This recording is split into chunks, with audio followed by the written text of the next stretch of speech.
Okay, continuing this, we want to, as you remember, we want to use this as a kind of reference.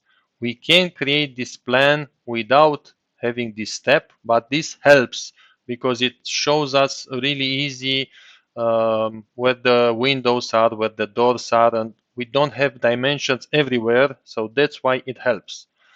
So in order to do this, we want to convert, I mean, to be able to have this as close as possible with the real dimensions. In all the drawing application that you will use, that are used for engineering in general, they all work in the exact dimensions. So you should be able to be, so you should be careful with that and work in the exact dimensions. What are the steps to do that? Again, we have these dimensions here as you see them, okay? We have this axis that those lines are in the center of those uh, crosses, okay? So those gives us some axis. Those are a reference for us and a reference for the construction workers when they do this plan, if they want to build actually the house. For this purpose, we do this.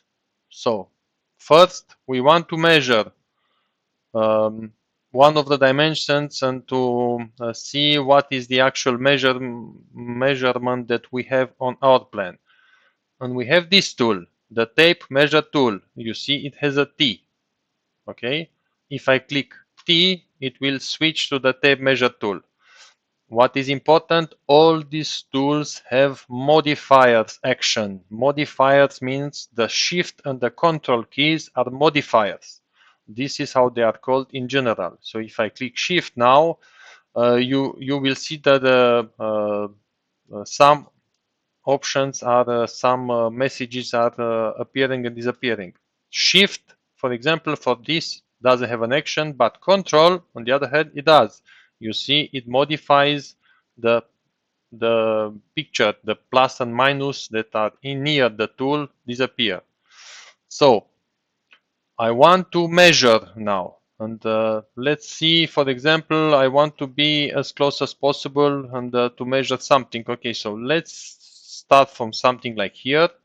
Okay, and then without keeping the mouse clicked. So without clicking the left button clicked, okay, I want to measure a dimension.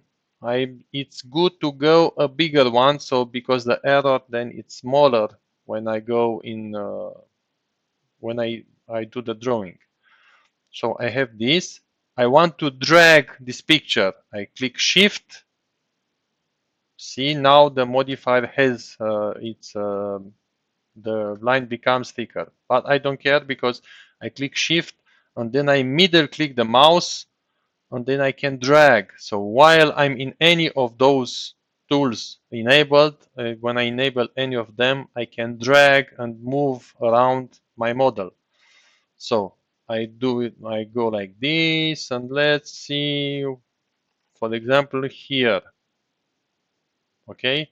You see that when you go, it will jump from one thing to another. It jumps from very fixed dimension, is not following exactly the mouse because it has a snapping. Snapping means it jumps from to precise dimension, which is generally, if you see, 1 centimeter, 1.59, 0.60, and so on.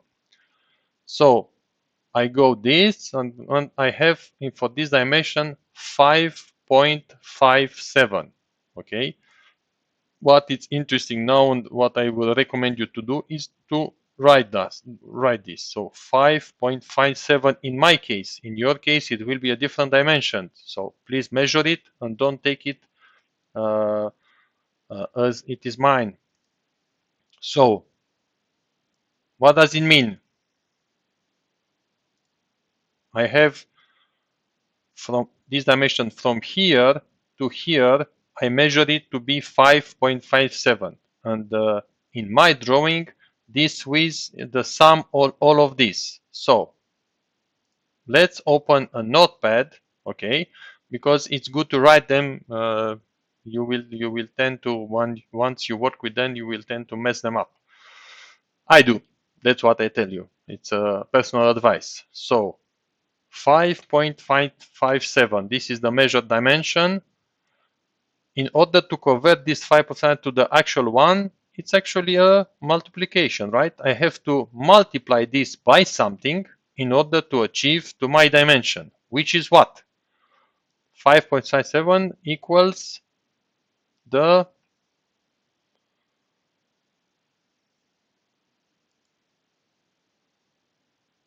equals those ones, 2.3 plus 4.8 plus 3.3.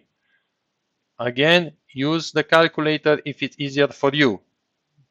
In Windows, you just click on the Windows menu and you type calculator and it will open the calculator.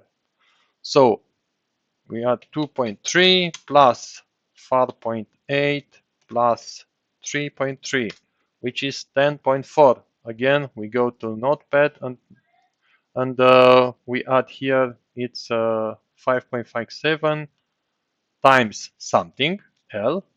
It's equal 10.4. Okay. So what is the equation now? L. We have to calculate L.